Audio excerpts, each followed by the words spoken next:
Steve, you're going to give us an update on the Josh Warrington situation.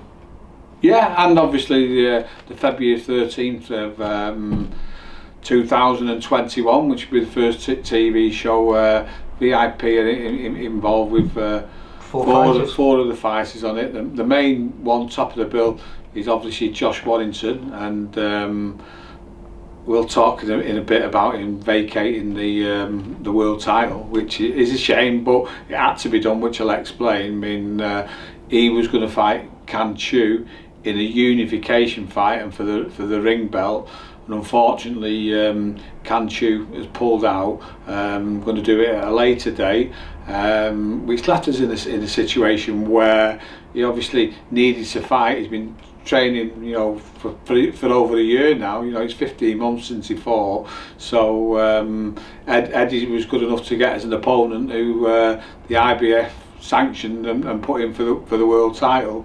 And then Kid Galahad, who is his mandatory and the number one challenger, had already agreed for us to have a fight, but he changed his mind because he says he didn't mind us having a unification fight, but he wouldn't let us have a voluntary.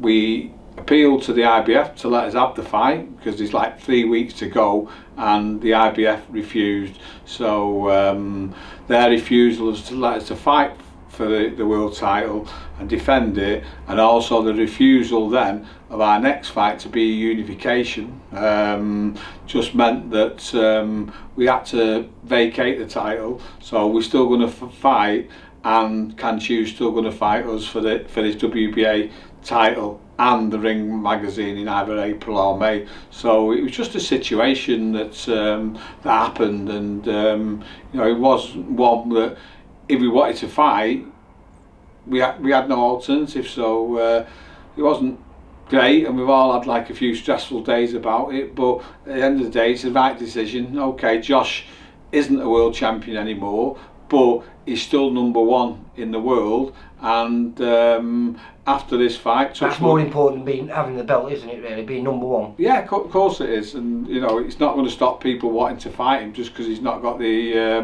IBF world title. So the matter of fact is that he wants big fights. I mean, if he'd have stayed with the IBF, he'd have had to fight Kid Galahad next, which doesn't appeal to us for many reasons. One is that we've already been there and done it. It was a stinker of the fight. Nobody will want to watch that again. I mean, he's had his opportunity with Josh Warrington. He got his biggest payday that he's ever had and ever will have with Josh, and he should be grateful for that. But he's not, and he knows he lost that fight, and he stunk the place out. He didn't even try to win it. So you know, it's just one of those things. We don't want to fight him again because there's no need to, and you know, because it was that bad of a fight last time, no one's interested, and you know, we would not earn much money for it either as well. So it just does not make sense. No, you can't sell it, can you? Not after the first one. Yeah. So that one was never going to happen. So we're moving on. We're going to fight February the 13th, as I say, big fight April and May, which is looking like Can Chu for the Ring magazine belt. Hopefully we win that one as well, and then we move on to big fights as well. I mean, Gary Russell's been spoke to. We're not sure where we are on that one, but that's a possibility, or moving up to super featherweight. Well, he normally likes to fight in February, March, isn't it? It's one time a year he normally fights, isn't it? Yeah. So you know, that's the situation with Josh. So Josh is fighting February the 13th, and then he'll be out again probably 10 weeks later in a fight. So obviously he's disappointed. He didn't want to really give up his IBF world title fight. And the worst thing for him was he was fighting a unification fight with Kanzu, and he's pulled out. So he's trained for a mega fight, and he's coming up, and you know, it is a picked opponent, like, but you know, the kid's a Mexican, and none of them are an easy fight. So you know, he's got to take that disappointment and put it behind him and make sure he wins on this, and then God willing, you know, we'll get the fight that we should have had on February the 13th in April or May. And so, you know, disappointing, but in boxing, you know, till you're in the ring and fighting, anything can happen. So we're having to say take it on the chin, as you say, and just get on with it. So that's where we are, and we're getting on with it. But the undercard is really good, certainly for us anyway, because we got Reece Mould going for the British title against Lee Wood, which is, I think, going to be a cracking fight. Yeah, it will be a cracking fight, and not many people know Reece, do they? And no. That's why Lee Wood will probably be the favourite, and rightly so. But I think on February the 14th, the day after,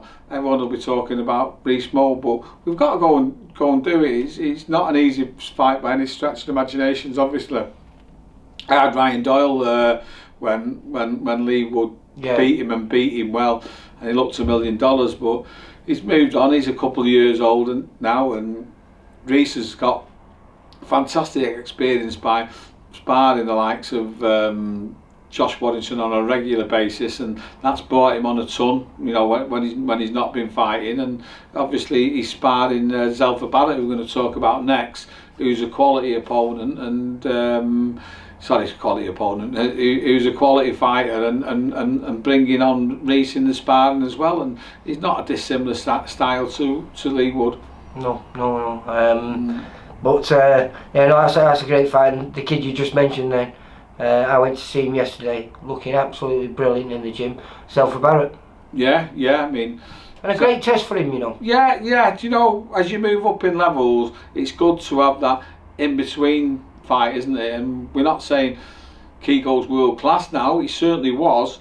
We're looking to get Zelfa into world class, and he's still European level, and Zelfa's not got to that level yet. This is the test, isn't it, to make sure that when he does get into world class level, he's mixed with people who's been at that level, and hopefully handles it and proves he's ready to us. Obviously Pat, his uncle and trainer will be working hard with him to make sure that he does look $1 million on this fight, and it'll give him the confidence to say to me, Steve, we're ready for the bigger fights now, and put him in one. But by no means is this an easy fight for Zelfa Barrett. No. It's a tough fight. He's training like it's not an easy fight, because his uncle Pat was sat there on the chair watching him do the whole 10 rounds on the bag, forcing him to push it every single second of every single round.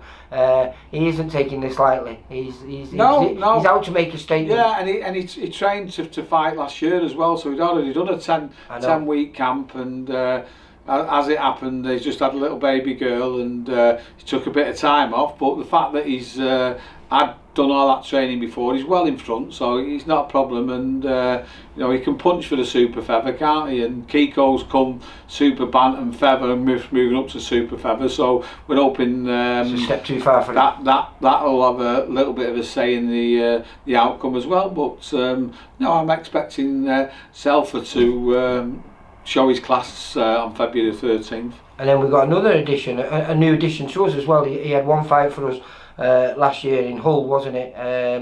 Hussein, yeah. Well, they've been looking for someone to fight Opie Price, who obviously has got the big amateur in England and GB build up. In fact, I filmed him on the same night that Akib Fies made his England debut up in Blackpool.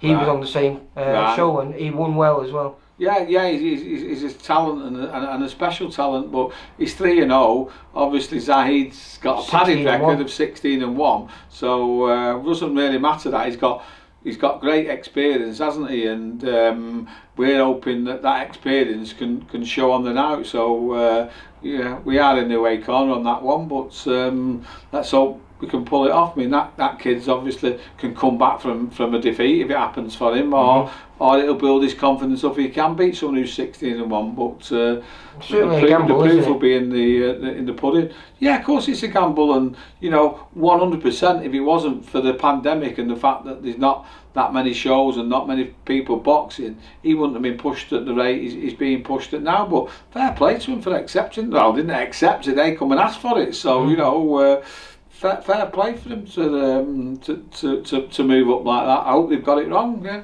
Well, I tell you another fight on there. We've no interest in it, but both lads have fought our lads on previous shows. Lee Appleyard when he fought Mashadod, and you also got Dalton Smith fighting one another. And I think that could be a cracking fight as well. Yeah. I mean, again, that's a shame it's behind closed doors, isn't it? Because I think they're both from the same neck of the woods. So, if that was there with a crowd, I can imagine that they'd fill certainly somewhere like the Doncaster Dome or something like that. Well, they're pushing Dalton quick. I mean, it was a big step up when he fought Nathan Bennett, our lad. But Lee Appleyard's been there, and I think he beat Steve Brogan as well, didn't he? He did, and then he just beat Ben Fields only a few months ago. Yeah, listen, he's had a few losses, which is what they'll be looking at as well. But again, another seasoned kid fighting relatively inexperienced professional, top class amateur, but the professional game's different. Again, they're showing loads of faith in him, and I think they're right in doing it as well. He's a good fighter. Good show, mate. A really good show. Very good matches, all of them. You certainly wouldn't be able to put a bet on the red corner or the home corner and expect to win every fight, can you? Well, let's hope so, because that's we're in the away corner most of them, except for Josh.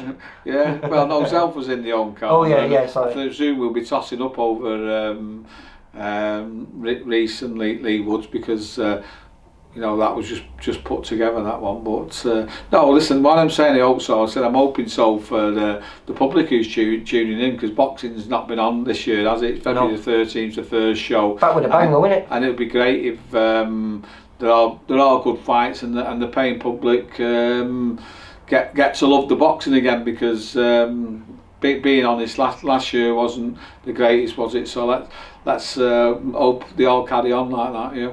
All right, nice one, Steve. Thanks for clearing up that before. Thank you. Ta-ra, pal. Bye. For all boxing info, news, and latest interviews, amateur and pro across the north, click and subscribe.